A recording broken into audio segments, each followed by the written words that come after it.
Hello, John Neal here. It's Monday the 26th of January 2026. Got the date right this time. And I'm going to talk to you about the history of music in the last 70 years.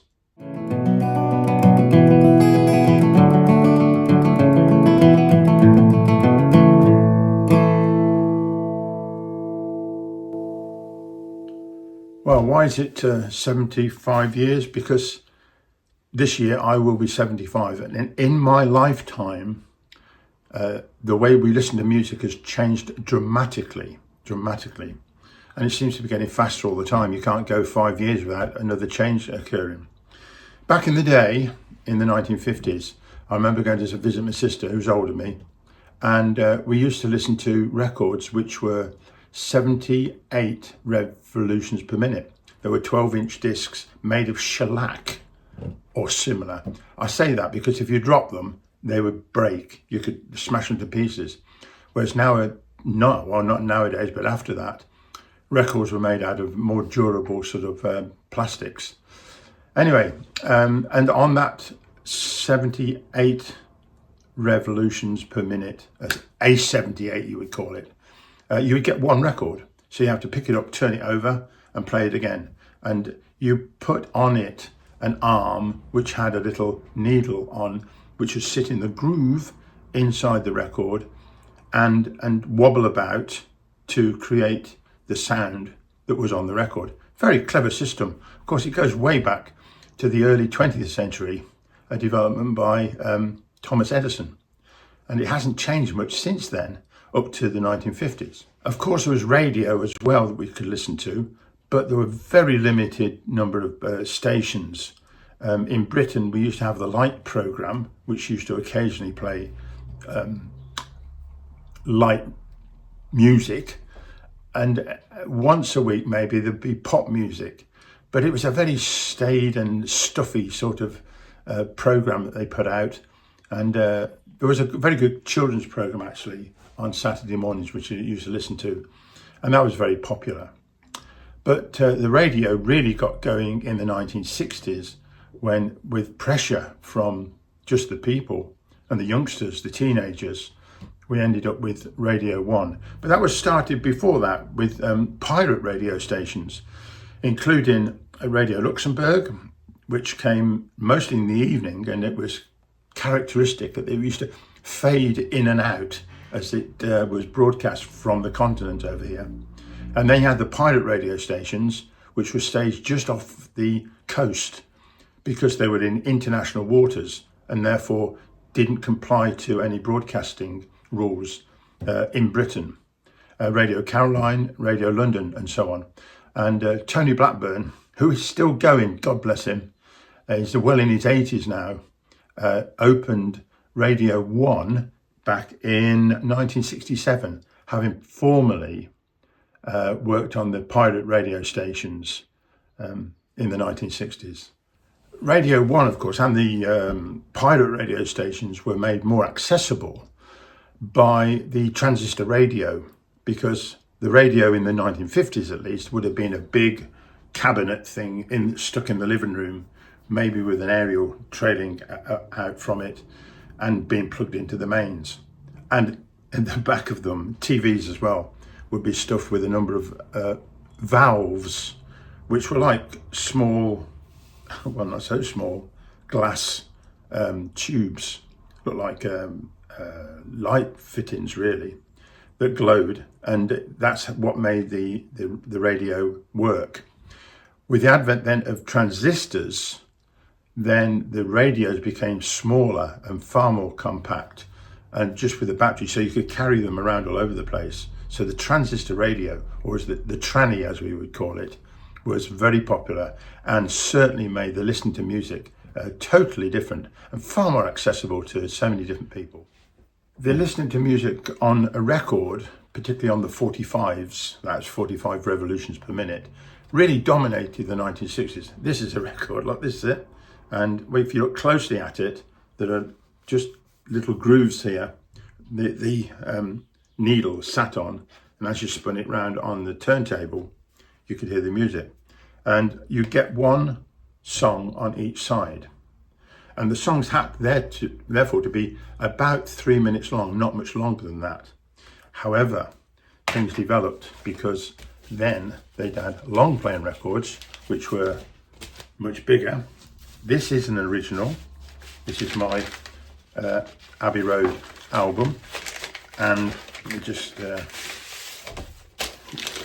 you see how old it is. Some of the, and the thing is about it, you would get, you know, sort of a big picture that you could look at, and other bits and pieces on the inside, and then the album itself was this big, and then you can get about I don't know, maybe half an hour or 40 minutes on this side, and the same on this side. So about about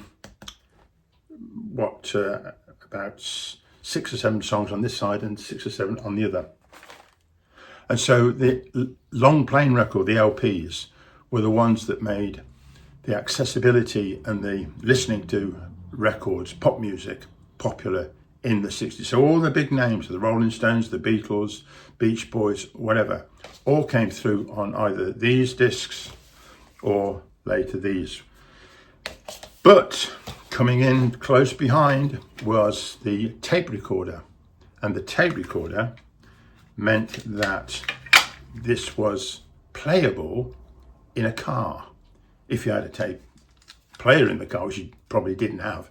But this would enable you to really move around and play whatever music you wanted. And you could then record on a tape machine and make your own music lists up, just as you would a playlist today. Mixed tapes, I think you would have called them. And so you'd record them off the radio, which is strictly illegal, but people did it, or collect music from different places. This is just a regular one. This is the Hollies from 1965, an album of the Hollies. And so this made a big difference. So not only did the transistor radio enable you to go around and listen to the live music coming over the radio from being broadcast, but you could arrange your own music as well on these little tapes. And these were a lot of fun because sometimes they would break and all the tape would fly out. And the odd thing, of course, is you could play them from start to finish. But if you wanted to go back to track 1, you'd have to rewind the whole tape. And that was quite tedious. And you couldn't find out exactly where you were either on the tape, you know, track 4 on side 1. You just had to keep fishing around until you found it.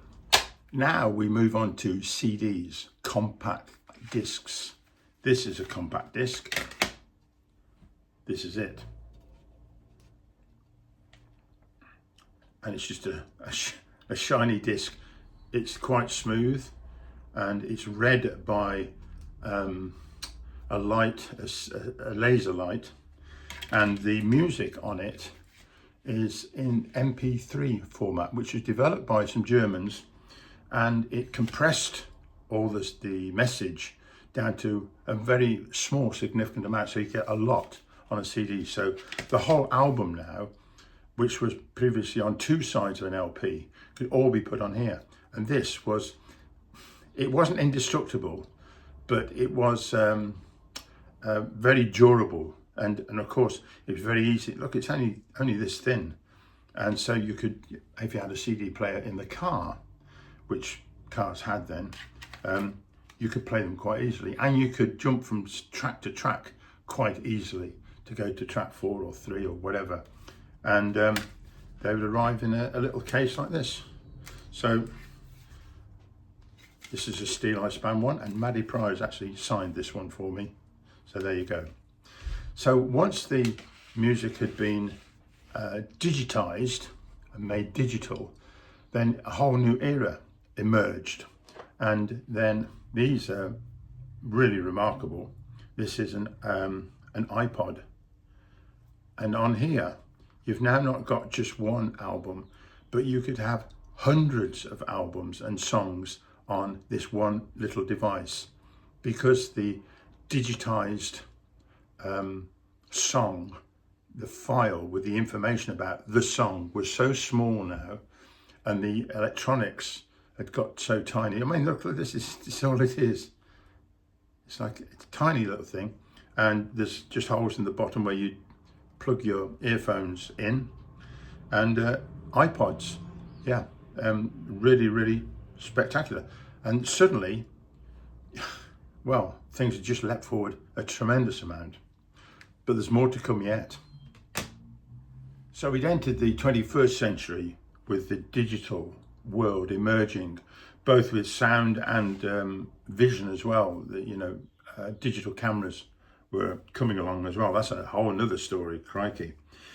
But then the internet comes along in the 1990s. I just read an excellent book about by Tim Berners-Lee, who invented the internet basically, and suddenly everything changes again, because the digital world could be then stored not on a little iPod, but be stored elsewhere, and you could pick it up via the internet, which now means that you don't need any of these things. All you need is a device like the iPhone and or any connecting on the internet. I've got in my house here, I've got some home pods, which are tiny.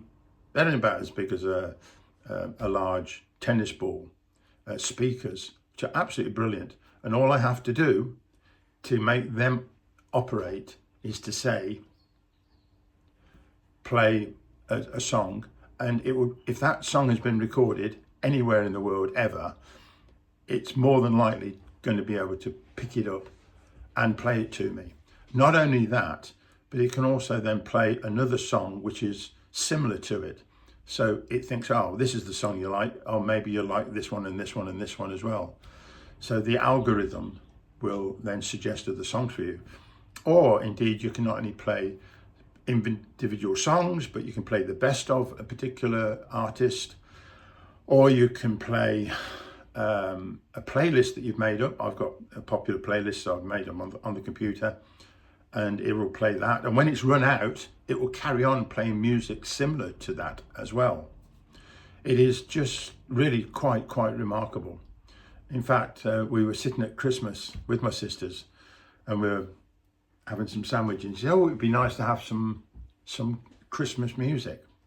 So I just turned and went, hey, play some Christmas songs, and bump, jumped into life. Not only is there one pod, but in fact in the living room here I've got two of them, so you get stereo as well. Oh, I missed out telling you about stereo. That really came in the 1960s, where you could hear the sound from two different sources because you've got two ears, and made a huge difference as well. So really that's where we are now, and I can go into my car, let's say, take the iPhone in, put it down, and then the car picks up through, what's it called, Apple Care. It will pick up the message coming off the iPhone and play it through the speakers, and I can ask it to play whatever I want. Not only that, of course, we're now doubling back on what I was talking about before. I could even say to the phone, hey, give me directions to, Coventry, or play some music as well. So it's really quite remarkable what's happening. The next stage is, the next thing that's come along is artificial intelligence, where the music, and this is almost unbelievable, and we're on the cusp of it now, because people are now experimenting with music being made by artificial intelligence. In other words, the computing system will look over all the music that's ever been written with particular types and styles and whatever, and then reproduce music in that style. And it will also sample a person's voice. I've just listened to this morning a little report of a friend of mine who said that his girlfriend, I think it was, unfortunately died recently, but he had one recording of her voice. So he wrote a new song, and the AI system sampled her voice and got her to sing along with the new song. That's almost unbelievable. And the machine, the artificial intelligence, can actually sample a voice with very little input, just 1 or 2 words, and it will sample the voice and then reproduce the voice to sing a song, which is fascinating and almost slightly dangerous. But you think, well, hang on, who is it? What does this person not exist anymore? And what does it mean for people who are making music for a living? Because all you've got to do is turn to the computer and say, write me a song that's a bit smoochy, a bit whatever, a lady singing quite slowly, blah, blah, blah, and it will write a song for you. In fact, I have a friend who writes those sorts of songs and has been signed up to a recording company. And essentially, it will simply put her out of business. Oddly enough, I think it will reverse round, because it means then if you really want to listen to somebody singing a song, maybe one that they have written as well and are singing, both of which machines can do for you, and that is to go and listen to them live. You've got to sit in front of somebody and they will say, I've written this song and this is me singing it. So that's where we are at the moment. Who knows what the future will reveal to us in terms of consuming music. So all this has happened in my lifetime, from a needle scratching away in a groove on a record, right the way through now to machines inventing music and giving it to you just by calling out Siri. Oh, sorry. Well, there you have it. I hope you've enjoyed this little trip through the history of music listening over the last 75 years. And it's not just a matter of the history, it's a history that's happened in my lifetime. I've experienced all this. Is why I'm saying I'm not being over proud of being the age I am. It's just happened that over the last few decades, this is what has occurred. Quite remarkable. Anyway, thanks for watching. Thanks for listening. And you'll see me next time. Okay, bye-bye.